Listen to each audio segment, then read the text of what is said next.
සිලෝ ආයුබෝවන් මම ලෝකෙට ඉඳලා එළසුව සහන මධ්‍යස්ථානයට ආවේ මගේ දුවගේ තිබ්බ උකුලේ තිබ්බ සෙංගිරි ජාති වූ ආබාධයක් සුව කර ගැනීමට නොයෙක් ස්ථානවලට බෙහෙත් ගන්න ගියා. ලොකු ගණන් වියදම් කරලා බෙහෙත් ගත්තා. ඒත් අඩුවක් තිබ්බේ නැහැ. දැන් මගේ දුවට සනීපයි. මම අද දෙවෙනි දවසක් ආවා. දැන් කන්න බැරුව තමයි හිටියේ. ගොඩක් සෙංගිලි වලින් උගුර පිරලා තිබ්බේ. මගේ දුවට දින 3ක් තිස්සේ ආහාර ගැනීමට අපහසු වී තිබ්බා.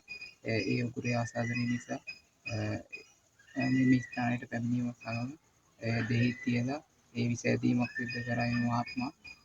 දැන් මගේ දුවට සනීපයි. මම එදාම දුව බත් කෑවා.